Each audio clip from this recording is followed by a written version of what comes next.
Did you know there are about 800 species of sandflies and 64 of them can carry leishmaniose? This is what a sandfly looks like.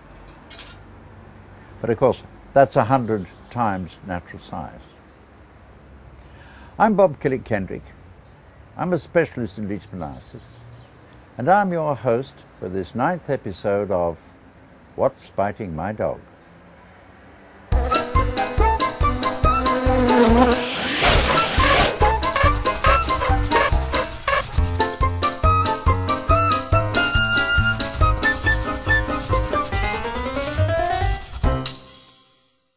Canine leishmaniose is a terrible, often fatal disease of dogs in many parts of the world.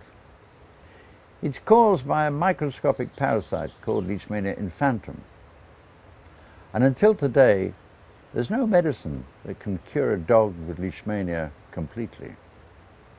The parasite is transmitted by the bite of a small two-winged fly, the sandfly.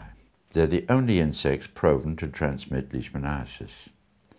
These flies are small, only 2.5 to 3 millimeters long, and unlike mosquitoes, they're silent. Because of this, they often go unnoticed. But they're easily recognized because they're hairy, they hold their wings above their body, and when they're on a host, they typically hop around until they settle down to bite. Both sexes feed on sugars found in nature, but females also need a blood meal to develop eggs. When a female emerges from the pupa or chrysalis, she's not infected. First, she has to bite an animal with leishmaniose. At a later feed, she'll deposit parasites in the skin of another animal and thus infect it. Sandflies get their name from the colour of several common species, not because they live in sandy beaches. In fact, they don't live there at all. They are most often found in forests, in rodent holes in deserts, in rural habitats in general, and in habitations generally with poor hygiene. They're most active at sunset, but continue to look for blood meals throughout the night when the weather is suitably warm and humid. Around the Mediterranean, sandflies hibernate throughout the winter as larvae until March or April when the first adult flies are seen. Peak numbers are in the hottest months of the year, after which the numbers start to fall steadily as autumn approaches.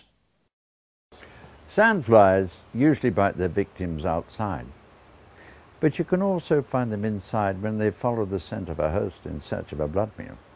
And don't forget, your dog can be bitten by up to 700 times in a single night if he sleeps outside. If you want to reduce the risk of your dog being bitten, don't go for walks at sunset, and don't let him sleep outside. But why not use an antiparasitic product that will protect your dog from almost all the sandfly bites? That's the best way to look after your pet.